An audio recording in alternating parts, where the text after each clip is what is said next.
예, 반갑습니다. 배성훈 선교사입니다. 네, 반갑습니다. 어, 제가 2008년 6월 19일에 네팔에 갔습니다. 그러니까 지금 횟수로는 18년 됐고요. 지금 만 17년 넘게 사역하고 있습니다. 어, 제가 오늘 여러분들과 나눌 말씀은 제가 네팔에 살면서 가장 좋은 것을 나누고 싶습니다. 어, 네팔 사람들의 인사가 있어요. 인사를 어떻게 하냐면 이 서남아나 동남아시아권은 이렇게 합장을 합니다. 합장을 하고 보통 인사는 이 너머스테라고 인사합니다. 이 너머스테라는 뜻은 무슨 뜻이냐면 이 나의 신이 당신의 신께 인사드립니다라는 뜻이에요. 근데 저희 크리스찬들은 어떻게 인사하냐면 저희 머시라고 인사합니다. 한번 저한테 인사 한번 해주시겠어요? 저희 머시, 저희 머시. 네, 반갑습니다. 이 저희 머시라는 뜻이 있습니다. 이 저희 머시라는 뜻이 저희가 승리라는 뜻이고 머시가 메시아라는 뜻이에요. 그래서 예수 승리라는 뜻입니다. 예. 그래서 크리스찬들끼리 예수 승리, 예수 승리를 계속 인사하는 거예요. 그러니까 크리스찬이 아닌 사람들은 너머스테라고 인사하고 크리스찬들은 저희 머시라고 인사합니다. 네팔에 신이 참 많습니다. 신이 3억 3천 개예요. 예. 여러분들이 오늘부터 3억 3천을 셀려면 한 10년은 걸릴걸요? 10년 더 걸릴 겁니다. 예. 그래서 신이 참 많습니다. 뭐 지혜의 신, 창조의 신, 유지의 신, 뭐 심판의 신, 파괴의 신, 뭐 여러 가지 신들이 굉장히 많습니다. 굉장히 많은데 이 크리스찬들이 저희 멋이라는 인사를 서로 해요. 서로 하면서 이 혼탁한 세상에서 3억 3천 개의 우상이 넘치는 세상에서 예수 승리로 살아가야 된다는 그 서로의 다짐도 확인하고 서로를 축복하는 그런 의미로 저희 멋이라고 인사를 합니다. 자, 이제 저희 멋이 무슨 뜻 아셨죠? 예, 그럼 이제 옆에 사람하고 인사해 보는 겁니다. 자, 저희 멋이 옆에 분하고 인사해 주세요. 저희 멋이 자, 예수 승리하셨더라라는 뜻입니다. 네, 감사합니다. 그 여러분들 철로역정 다 읽어보셨죠? 네, 철로역정이요. 다 읽어보셨을 거예요. 저도 어렸을 때 있는데 너무 지루하더라고요. 철로역정 있는데 기억나는 게 있어요. 그 주인공이 크리스찬이에요. 크리스찬. 크리스찬이 멸망의 도시에 살고 있었어요. 이 멸망의 도시에 살고 있었는데 그 멸망의 도시에서 벗어났고 순례의 길을 떠나기 위해서 이제 그 도시를 빠져나와서 순례의 길을 떠나게 됩니다. 그런데 순례의 길에서 이 크리스천이 가장 힘들었던 것이 뭐였냐면 자신이 메고 있던 그 짐이었어요. 뒤에 있는 짐이 떨어지지 않는 거예요. 너무 힘들었어요. 그래서 이거 어떻게 해야 되나 어떻게 해야 되나라고 참 힘들어하는 그 넋두 같은 것들이 있는데 이 짐이 어디서 떨어지냐면 구원의 언덕에 이르러서 십자가를 바라볼 때 그 짐이 떨어지더라고요. 저는 그 말씀을 그 책을 읽으면서 네팔 사람들에 대한 생각을 좀 해봤어요. 저는 오늘 네팔에 관한 얘기를 여러분과 많이 나눌 겁니다. 예, 설교는 우리 민경사 목사님한테 들으시면 되고요. 예, 그래서 네팔 사람들을 생각해 봤는데 그 사람들이 메고 있는 짐, 우상 속에서 살아갈 수밖에 없고 그 우상을 매일매일 만나야 되고 그리고 만날 수밖에 없고 그리고 크리스찬이 아닌 그 힌두교인들을 만나면서 자신들이 지고 있던 그런 참 어려움들이 있어요. 저는 그거를 무게라고 생각을 하는데 그 네팔 사람들한테 이렇게 적용하는 것이죠. 여러분들이 구원의 언덕에 이르러서 십자가를 바라볼 때 여러분들이 메고 있는 삶의 무게, 짐이 떨어질 것입니다. 라고 이렇게 얘기한 적이 있어요. 여러분들의 삶에도 동일한 그런 은혜가 있을 줄로 믿습니다. 저는 오늘 본문을 보면서 이 본문이 오늘 다윗이 쓴 시거든요. 이 다윗이 쓴 시인데 그 약속과 승리의 비결을 오늘 한번 살펴보려고 합니다. 네팔의 상황과 제가 이제 선교하면서 겪었던 일들을 말씀드리면서 한번 말씀을 나눠볼게요. 시편 16편은 이 다윗이 쓴 시인데 2절에 뭐라 그러냐면 주님은 나의 복, 11절에 생명의 길이라고 얘기를 합니다. 그래서 복이신 하나님을 바라보고 흔들리지 않고 하나님을 바라보면 하나님께서 우리들에게 생명을 주신다라는 고백을 다윗이 하고 있어요. 근데 다윗은 어떻게 이런 고백을 할 수 있었을까 하고 제가 한번 생각을 해봤어요. 다윗이 뭐 하던 사람이죠? 목동이었잖아요. 이 목동이었고 양치기에 불과했던 자신이 어떻게 왕위에 오르고 생명을 이어나가는지 다윗은 알고 있었어요. 다윗이 골리앗하고 싸울 때 조약독 2개로 싸웠고, 그리고 그 광야에서, 여기 뭐 광야에 가보신 분들은 아시겠지만 광야에는 딱히 숨을 곳이 없어요. 있긴 있지만 뭐 우리나라처럼 산세가 험한 것도 있지만 그렇지 않은 곳이 많거든요. 근데 거기서 사울을 피해서 살아남아야 했어요. 그러니까 매일매일 하나님의 은혜를 구하지 않고는 그 광야에서 살아갈 수가 없었어요. 그 광야에서 하나님이 자신을 보호한다는 것을 다윗은 알았던 것이죠. 그리고 그 하나님의 오직 나를 보호할 수 있다, 생명을 주시는 분은 하나님이시다라고 오늘 말씀에 고백하고 있는 것입니다. 이 진정한 복에 대해서 다윗은 알고 있었던 거예요. 다윗이 이제 목동에서 그 수많은 세월을 거치고 이제 왕위를 얻었어요. 왕위를 얻고 세상 모든 그 부귀영화를 다 가졌죠. 부귀영화를 가졌는데 다윗이 또 하나 깨달은 게 있었어요. 나의 생명을 걷어가시면 모든 것은 아무것도 아니다라는 것을 다윗은 깨달았어요.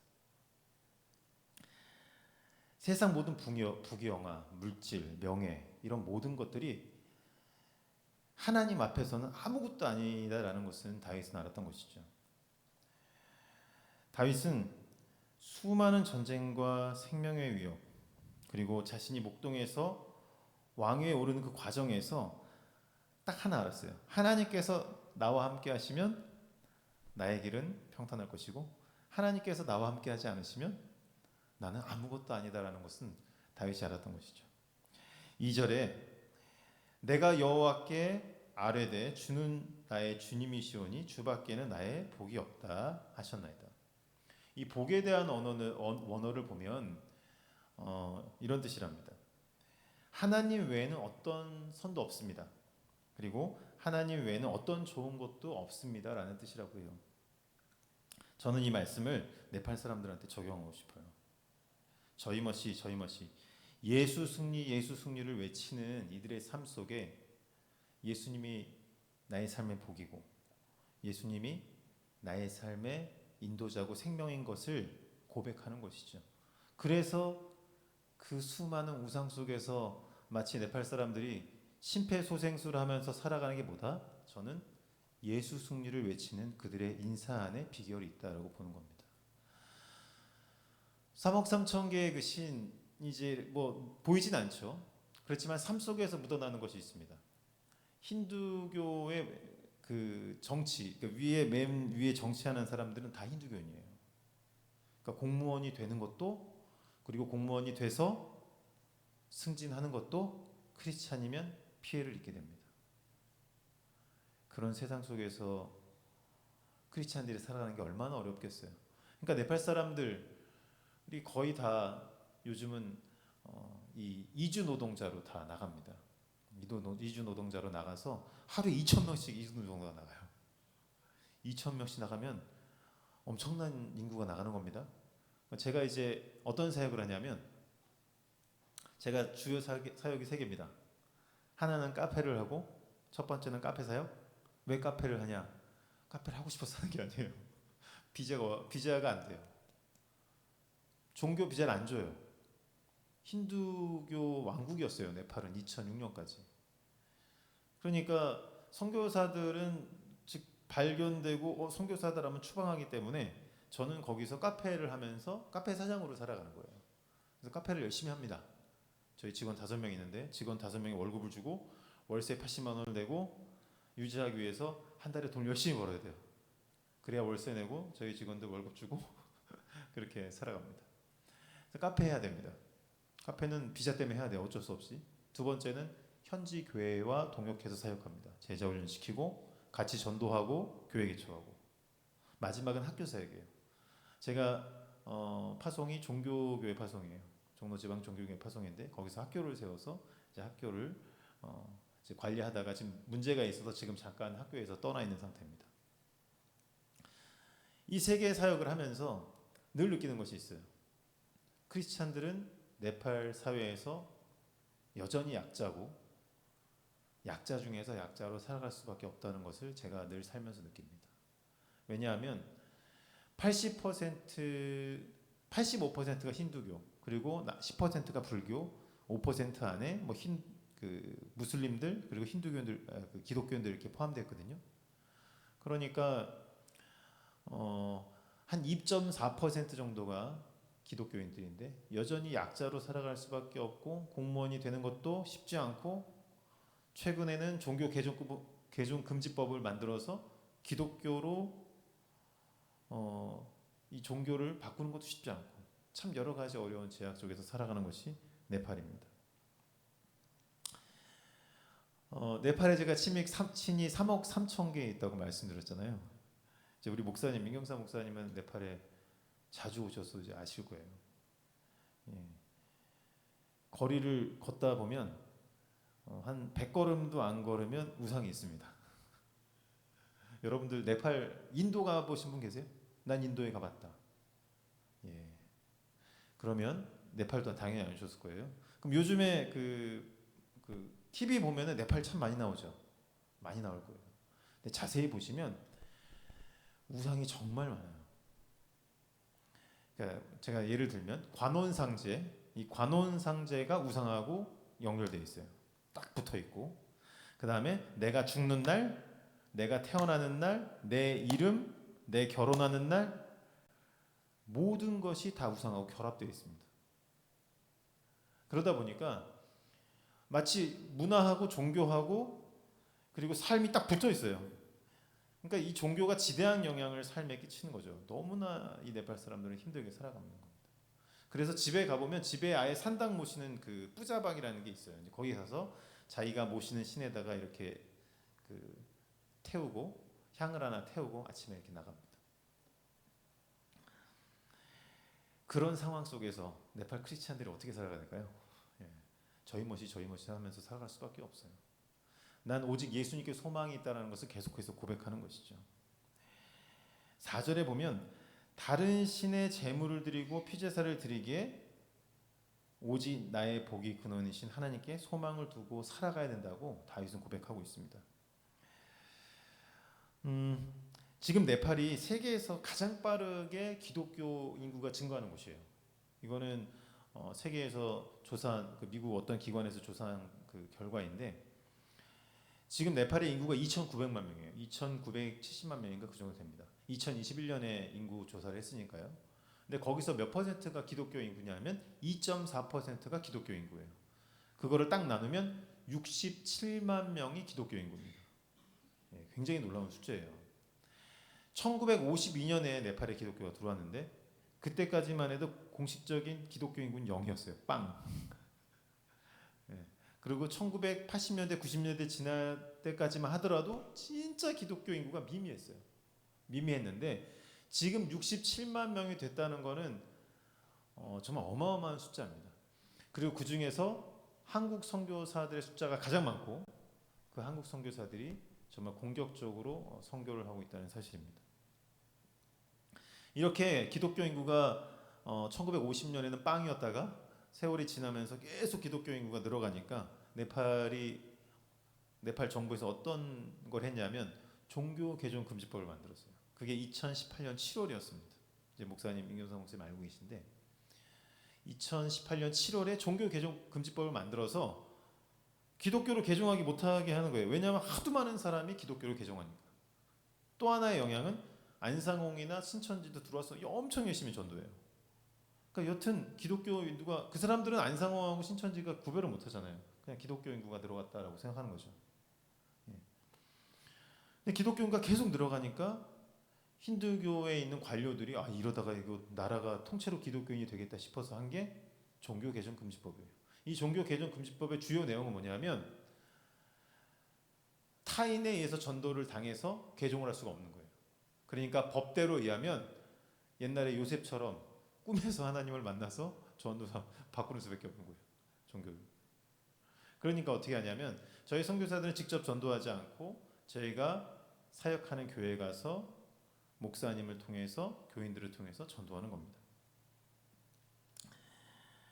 이 다윗이 살던 시대가 제가 이 오늘 말씀을 보니까 아마도 네팔과 같은 상황이었을 것 같아요. 우상에게 동물의 피 바치고 그리고 음란과 간음을 하면서 우상들을 기쁘게 하던 시대가 바로 다윗이 살던 시대였어요. 이런 어려움 속에서 다윗은 오직 하나님께 복을 두고 의지해야 된다고 오늘 말씀 속에서 고백하고 있는 것이죠. 그래서 1절에 뭐라고 다윗이 외치냐면 하나님, 나의 하나님 나를 지켜주세요. 2절에 내가 주께 피합니다. 나를 지켜주세요라고 다윗이 고백합니다. 그러니까 이 말씀이 저는 어떻게 들려지냐면 저희 멋이 예수 승리 예수 승리 나의 삶은 하나님의 것입니다. 나의 삶 속에 하나님께서 역사해 주세요. 네팔 사람들이 매일 고백하는 그 고백이 제게는 그렇게 들려집니다. 8절에 보면 내가 여호와를 항상 모시고 내 우편에 계시기에 내가 흔들리지 않는다고 다윗은 고백합니다. 기독교인에게 가장 어려운 것이 있죠. 여러분 가장 뭐가 어려우세요? 하나님하고 예수님이 눈에 안 보이시잖아요. 근데 어떻게 예수님 믿으세요? 명쾌하게 저한테 대답을 해주실 분 계신다면 하나님 예수님 안 보이잖아요. 어떻게 믿으세요? 저도 그런 생각 할 때 있거든요. 하나님 예수님 안 보이는데 어떻게 믿지? 근데 네팔 사람들한테 제가 이런 걸 설명한 적이 있었어요. 근데 요즘은 예수님 사진 교회 잘 안 걸어놓잖아요. 예수님 사진 없네요. 제가 어릴 때 신앙생활 할 때마다 예수님 사진은 교회 하나씩 꼭 있었어요. 여러분들 기억나시죠? 한 30년 전, 40년 전? 마치 잘생긴 그 미국 사람 같은 생긴 예수님 사진을 하나씩 교회에 있었습니다. 네팔에 가면 우상은 보이잖아요. 우상은 눈에 보여요. 이렇게 만들어져 있는 게 딱 보이잖아요. 뭐 씹어서 딱 보이는데 예수님은 안 보이는 거예요. 그러니까 네팔 사람들이 신앙생활하기 너무 어려운 거죠. 예수님이 안 보이니까. 그래서 힌두교 그 사람들 힌두교 믿는 사람들 집에 가면 방에 힌두교 그 신 사진들이 쫙 붙어 있어요. 쫙 붙어요. 신이 3억 3천 개니까 한 100개만 붙여도 되겠죠? 우상이 싹 붙어 있어요. 우상은 눈에 보이잖아요. 근데 예수님하고 하나님 눈에 안 보이거든요. 그러니까 이 사람들이 맨 처음에 믿을 때 어떻게 믿으냐면 우리가 잘 아는 예수님 사진을 딱 하나 붙여놔요. 가운데 우상 사진도 쫙 붙여놓고 그래서 자기는 예수님도 믿는다 그러는 거예요. 이제 세월이 지나면서 그 사람들이 신앙이 좋아지면서 그 우상 사진 하나씩 떼죠. 떼고 버리고 예수님 사진만 딱 붙여놓고 예수님을 믿는 거예요. 근데 전 이해가 돼요. 우상은 보이지만 예수님은 눈에 보이지 않으니까 그 예수님 사진을 붙여놓고 거기다가 십자가를 하나 딱 걸어놔요. 그러면서 예수님을 믿기 시작하는 거예요. 나중에 더 시간이 지나서 정말 신앙이 좋아지면 그 예수님에 대한 사진도 떼고 십자가만 하나 딱 붙여놓고 신앙생활을 하게 됩니다. 또 이제 네팔에서 살다 보니까 눈에 보이지 않는 예수님, 하나님 눈에 보이지 않잖아요. 어떻게 역사하시는지에 대해서 저희 교인들하고 느낀 게 있습니다. 여러분들도 이제 다 아시겠지만 예수님하고 하나님이 눈에 보이지 않지만 저희 삶에 동행하시고 제 삶에 역사하시는 걸 다 느끼시잖아요. 근데 네팔 같은 경우는 좀 특별한 것 같아요. 선교지는 네팔 교인 중에 10명 중에 7명은 이렇게 구성됩니다. 제가 조사를 한 적이 있어요. 한번 네팔 교인들 중에서 왜 이 사람들이 교회 어떻게 나왔지? 조사를 한 적이 있었어요. 조사를 쫙 했는데 10명 중에 7명은 집안에 어떤 사람이 귀신에서 벗어났거나 아니면 죽을 병이 났거나 그래서 예수를 믿게 된 사람이 70%예요. 여러분들도 잘 이렇게 생각을 해보시면 그런 기억이 있을 거예요. 어렸을 때 옛날에 저도 제가 지금 4대째 예수님을 믿고 있는데 저희 집에도 그런 일이 있었어요. 그러니까 어떤 특별한 예수님의 역사하심, 성령님의 역사하심이 있어야만 사람들이 힌두교에서 기독교로 변화되고 기독교를 믿은 상태로 신앙을 지속할 수가 있는 거죠. 자기에 대한 절대적인 신앙 체험이 없으면 그런 곳에서는 신앙생활을 할 수가 없어요. 누가복음 15장에 보면 문둥병자 10명이 예수님한테 왔어요. 그리고 나음을 입었어요. 근데 나중에 몇 명 왔죠? 한 명. 9명 없어져 버렸어요. 제가 생각하기에는 우리 삶 속에 예수님이 역사하시고 함께 하시고 계속해서 우리 삶 속에 기적을 일으키시고 네팔 사람들의 삶 속에도 계속해서 기적과 이적을 일으키시지만 그것을 감사와 고백과 찬양으로 고백하는 사람은 기적이 내 것이 되는 것이고 문둥병자처럼 9명은 그냥 가버리면 기적은 내 것이 되지 않고 그냥 허공에 날아가는 것이 되는 것이죠. 네팔에서 신앙생활하는 사람들, 특별히 다 같이 기도해서 귀신이 나갔어요. 귀신이 참 이상한 귀신이 많아요. 어떤 애는 보름달만 뜨면 울어요, 개처럼. 그런 귀신도 있고 이상한 귀신들이 많아요. 그래서 어떤 일이 일어나서 기적이 일어나서 귀신이 나갔어요. 그러면 신앙생활 열심히 합니다. 열심히 하다가 또 몇 년 뒤에 없어져요. 그럼 네팔 사람들은 네팔 말로 잊어버렸다라는 말 똑같이 하더라고요. 한국말처럼 잊어버렸다.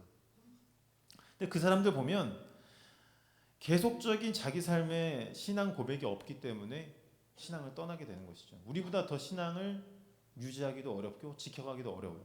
그러니까 매일매일 어떻게 인사하냐? 예수님께서 승리하셨습니다라고 서로 인사하면서 신앙을 지켜나가는 것입니다. 제가 예를 하나 들어드릴까요? 네팔에서 사람이 아프잖아요? 그럼 병원에 안 갑니다. 첫 번째. 무당한테 가요. 무당. 네. 카트만두는 병원이 많으니까 뭐 병원에 가겠죠. 근데 카트만두는 그 큰 네팔에서 굉장히 작은 도시에 불과해요. 그러니까 거의 뭐 다른 모든 지역은 산에 사는 사람들은 병원도 없어요. 무슨 헬스포스트 같은 데 가면은 약만 나눠주고 끝이에요. 병원은 갈 수가 없어요. 병원 가는 날에는 그 날이 죽는 날이에요. 예, 그 정도로 병원 가기가 어렵습니다. 그러니까 그 사람들이 어디에 가냐면 무당에 가요. 이게 무당 가면 저도 한번 봤거든요. 무당 하면 쌀 같은 거 이렇게 던지고 그리고 왼 통에다가 젓가락 같은 거 넣고 막 흔들더라고요. 이렇게 해갖고 점을 치더라고요. 그러니까 무당이 어떻게 해서 알려주겠죠? 어떻게 하면 병이 날 거다? 그러니까 병이 났나요? 안 났죠. 자, 병이 안 나면 두 번째로 가는 곳 병원에 갑니다. 병원에 가서 병이 안 났잖아요. 마지막에 오는 곳이 교회예요. 라스트 옵션 교회로 옵니다. 교회 와서 났잖아요. 그럼 그때부터 신앙생활 시작. 이렇게 해서 신앙생활을 시작하는 겁니다. 그렇다면 여러분들 상식적으로 생각하실 때 교회 와서 나서 신앙생활하면 정말로 변화돼서 신앙생활 하겠죠. 그러니까 하나님께서 역사하시는 거예요. 그렇게 해서 그렇게 역사하시지 않으시면 교회는 늘어갈 수 없고 믿게 되더라도 금방 흩어져 버리게 되는 것이죠. 제가 섬기는 네팔 교회에 어떤 한 집사님이 이제 땅을 내어 주셨어요. 예배당 건축을 해야 되는데 예배당이 없으니까 그 집사님이 한 크기가 요 정도, 이 본당 정도 되는 크기예요. 요 정도의 사이즈의 땅을 내어 주셨어요. 그래서 예배당을 한 20몇 평짜리 이렇게 짓고 앞에다가 옆에다 이렇게 화장실도 이렇게 지었는데 그 집사님이 땅을 내어 주셨어요. 근데 원래 그 집사님이 뭐 하시던 분이시냐면 무당이었어요. 무당. 예, 그래서 눈빛이 예사롭지 않습니다.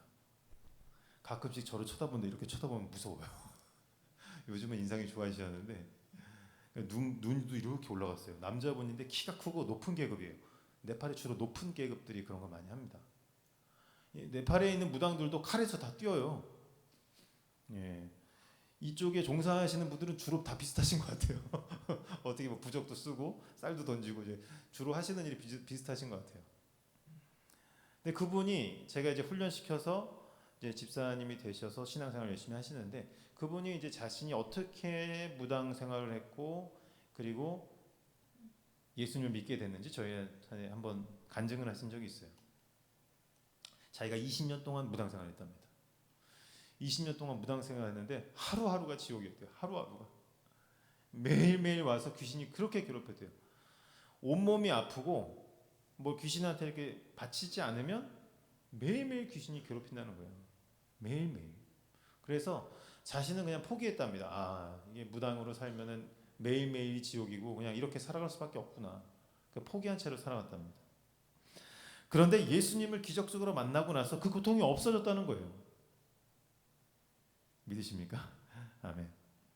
그런 정신적 고통과 육체적 고통이 예수님을 믿고 나서 없어졌어요. 그러니까 너무 자기는 지금 행복하다는 거예요. 저희한테 얘기하는 거예요. 당신이 무당으로 살아봤냐? 당연히 저 안 살아봤죠. 예수님 믿는 거 정말 행복한 거라고. 자기는 무당이었을 때 하루하루가 지옥이었다고. 하다못해 죽지 못해 살았다고 그런 얘기를 고백을 하시더라고요. 4절 말씀에 나오죠. 다른 신에게 예물을 드리는 자는 괴로움이 더할 것이라.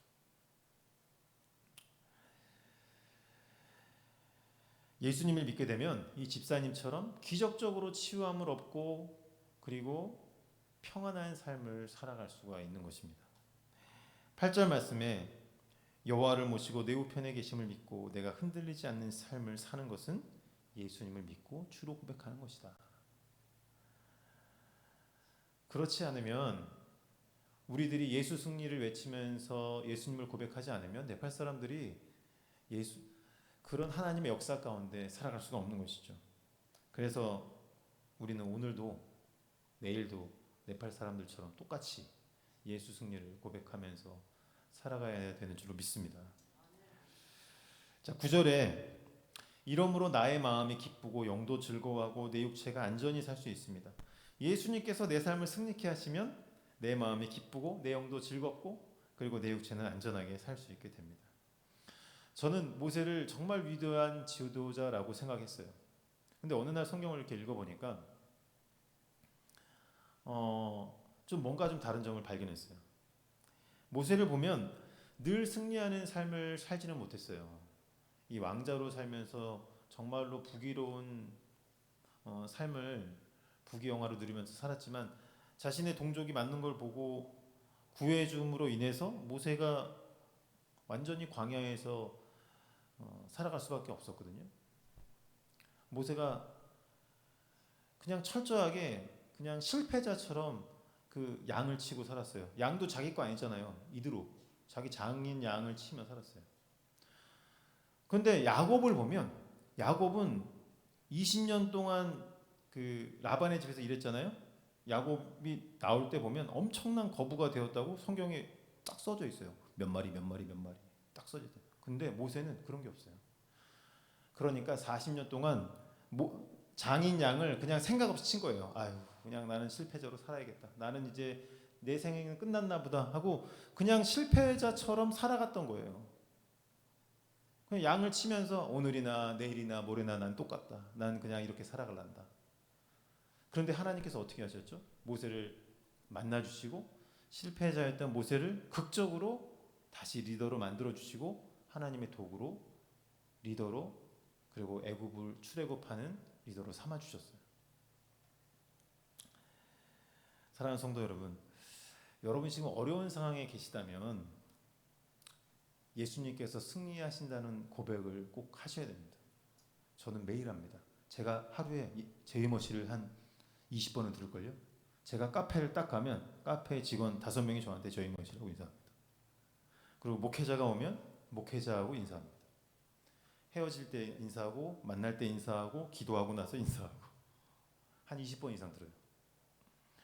그래서 제 삶을 지켜주는 삶의 원동력이 예수 승리를 서로 외치기 때문에 이렇게 살아갈 수 있지 않을까. 또한 한국에서 많은 분들이 저를 위해서 기도해서 살아갈 수 있지 않을까라고 생각을 해봅니다.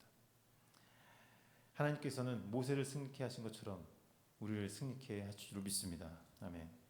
그 증거가 10절에 나옵니다. 하나님께서는 우리를 버리지 않으시고 거룩한 자를 멸망시키지 않으십니다. 이런 다윗의 놀라운 고백이 우리 삶에 일어날 것입니다. 여러분들 다윗의 삶을 보면 다윗의 삶도 똑같아요. 다윗은 사울을 피해서 도망다녀야 했고 왕이 된 이후에는 아들이 반란을 일으켜서 도망갔어요. 그래서 다윗의 전공은 도망가는 거다라고 저는 생각해요. 맨날 도망다녔어요. 왕이 돼서 살아갈 때도 있었지만 근데 왜 도망가야 했냐 하면 하나님의 뜻을 이루기 위해서 도망간 거예요. 하나님께서는 기름 부은 자를 죽이지 말라고 하셨기 때문에 사울에게서 도망가야 했고 그리고 압살롬이 반역을 일으켰을 때 자신의 사랑하는 아들의 허물을 가려주기 위해서 도망했어요. 압살롬하고 싸워서 다윗이 질까요? 저는 그렇게 생각하지 않아요. 다윗은 평생 전쟁 속에서 산 사람이에요.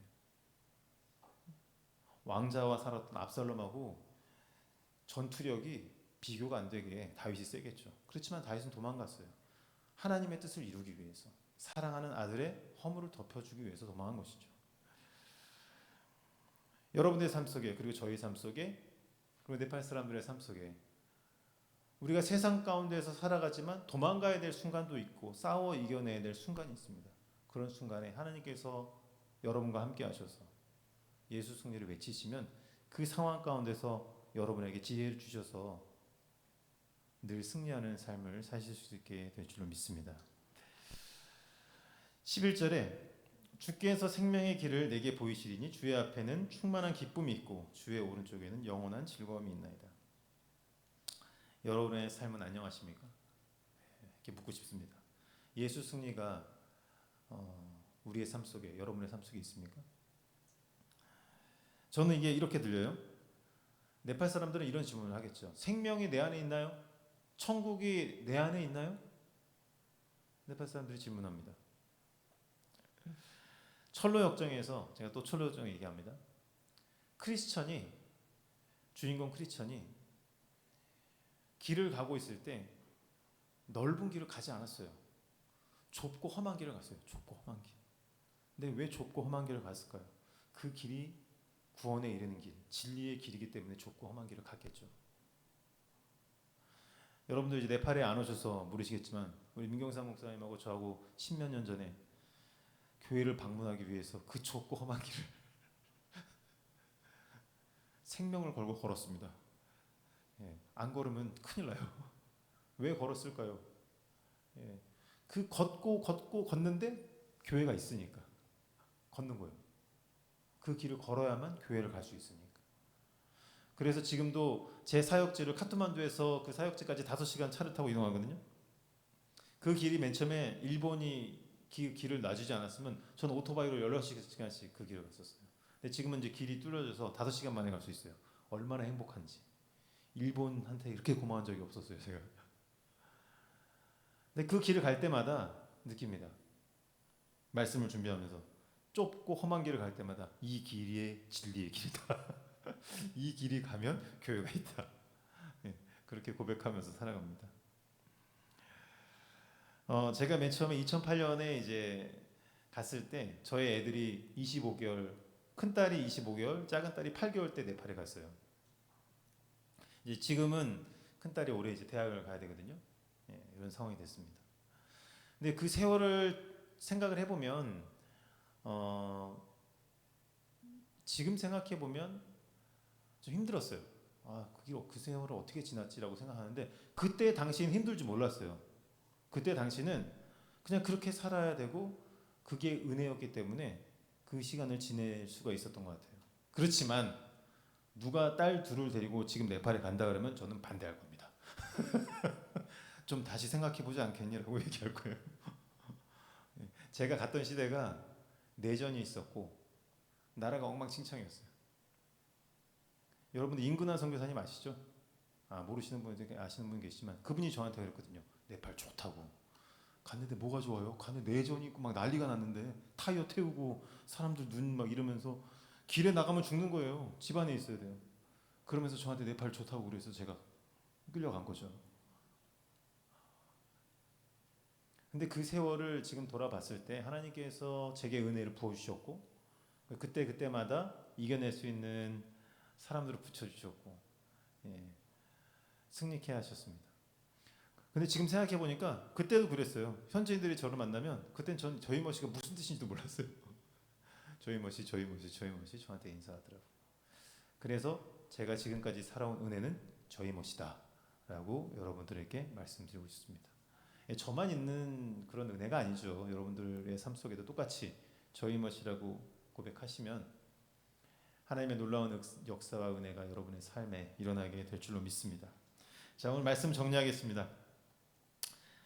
저는 이 맨 마지막의 말씀이 제일 은혜가 됩니다. 주께서 생명의 길을 내게 보이시리니 주의 앞에는 충만한 기쁨이 있고 주의 오른쪽에는 영원한 즐거움이 있나이다.